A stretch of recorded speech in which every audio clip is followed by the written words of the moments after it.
Assalamualaikum warahmatullahi wabarakatuh. Perkenalkan, nama saya Niswatan Aska, NIM 2019143527, kelas 4N. Baiklah, di sini saya akan mempresentasikan pengertian dan sejarah pramuka. Pertama, penjelasan pengertian pramuka. Pramuka merupakan singkatan dari Praja Muda Karana yang memiliki arti rakyat muda yang suka berkarya.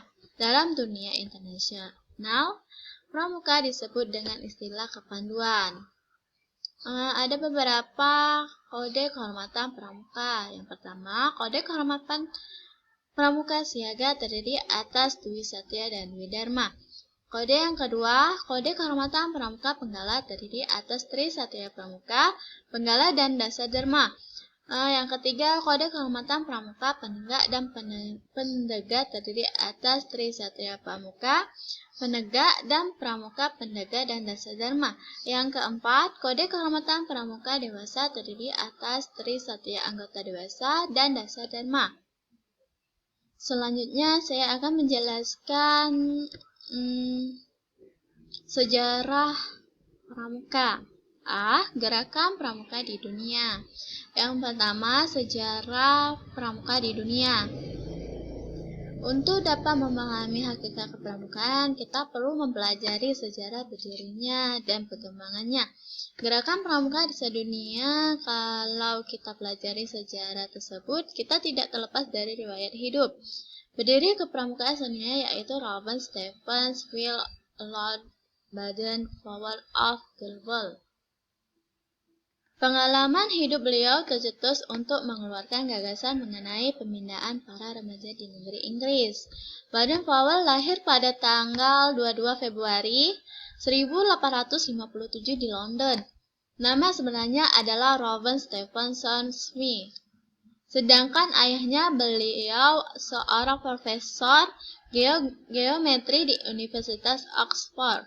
Dia meninggal ketika Stephenson masih kecil. Pengalaman beliau ditulis dan dibukukan menjadi sebuah buku dengan judul Aid to Scouting, yang sebenarnya memberi petunjuk kepada tentara muda Inggris agar dapat melakukan tugas pendidikan dengan baik. Tuan William Smith sebagai salah seorang pemimpin Boys Brigade di Inggris minta agar Baden-Powell melatih anggotanya, lalu dipanggillah sebanyak 21 orang pemuda dari Boys Brigade di berbagai wilayah negeri Inggris. Diajak berkemah dan berlatih di Pulau Brownsea pada tanggal 25 Juli 1907 selama 8 hari. Tahun 1910, Baden-Powell minta pensiun dari tentara yang pangkat terakhir Legend. Beliau mendapat Little Lord dari Raja George.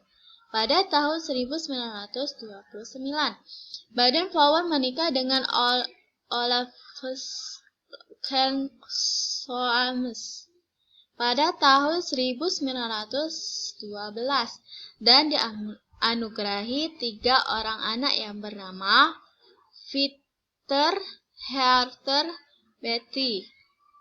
Baden-Powell meninggal pada tanggal 8 Januari 1941 di Nyeri, Kenya, Afrika.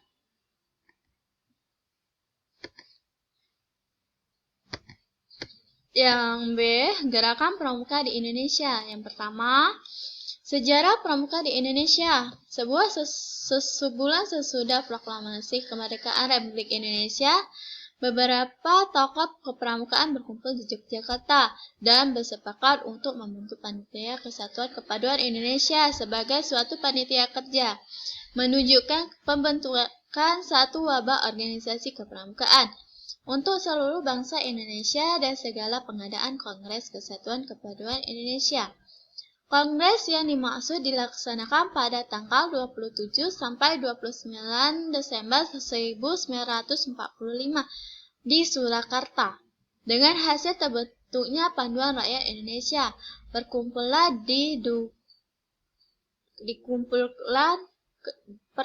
ini didukung oleh segenap pimpinan dan tokoh serta dikuatkan dengan janji ikatan sakti. Lalu pemerintahan RI mengakui sebagai satu-satunya organisasi kepramukaan yang ditetapkan dengan keputusan Menteri Pendidikan, Pengajaran, dan Kebudayaan nomor 93 Bek A tertanggal 1 Februari 1947.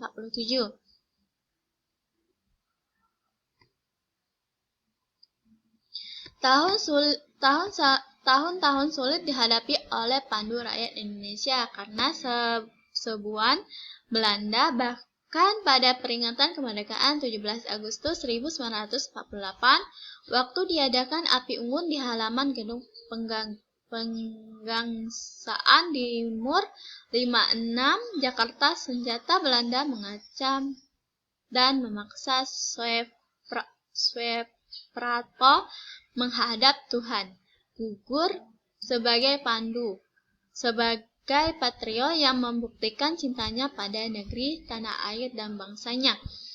Di daerah yang diduduki Belanda, Panduan Rakyat dilarang berdiri. Keadaan ini mendorong berdiri perkumpulan lain seperti Kepanduan Putra Indonesia atau KPI, Panduan Putri Indonesia atau PPI, Kepanduan Indonesia Muda atau KIM.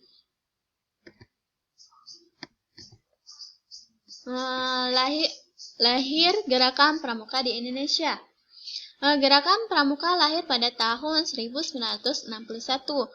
Dari ungkapan yang telah dipaparkan di depan kita lihat bahwa jumlah perkumpulan kepramukaan Indonesia waktu itu sangat banyak.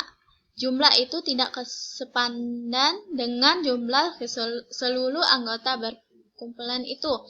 Peraturan yang ditimbul pada masa perintisan ini adalah ketetapan MPRS nomor 2 MPRS garis miring 1960 tanggal 3 Desember 1960 tentang Rencana Pembangunan Nasional Semesta Berencana.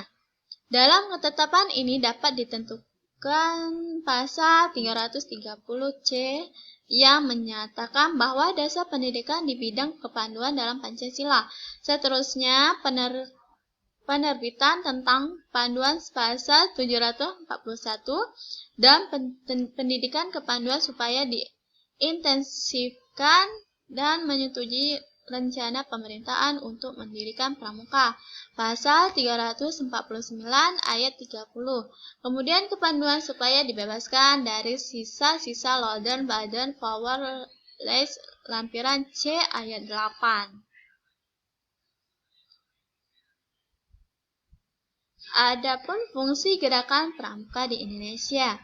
Dengan landasan uraian di atas, maka kepramukaan mempunyai fungsi sebagai berikut. Yang A. Kegiatan menarik bagi anak atau pemuda. Kegiatan menarik di sini dimaksudkan kegiatan yang menyenangkan dan mengandung pendidikan.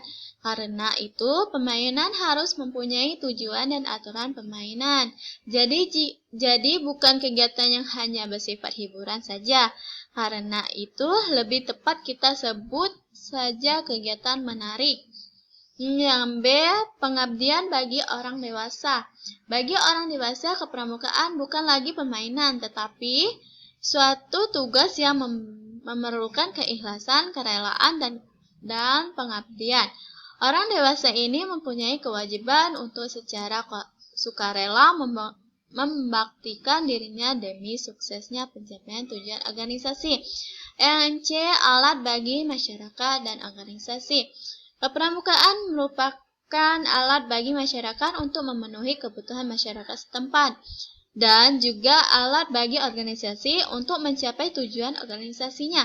Jadi kegiatan kepramukaan yang diberikan sebagai latihan berkala dan satu pramuka itu sekadar alat saja dan bukan tujuan pendidikannya. Adapun fungsi dasar kepramukaan adalah Yang pertama, iman dan takwa kepada Tuhan Yang Maha Esa, peduli terhadap bangsa dan tanah air, sesama hidup dan alam seisinya. Yang kedua, peduli terhadap diri pribadi. Yang ketiga, taat kepada kode kehormatan pramuka. Sekian, terima kasih. Kalau ada kata, saya mohon maaf. Kepada Allah, saya mohon ampun. Wabillahi taufiq hidayah. Wassalamualaikum warahmatullahi wabarakatuh.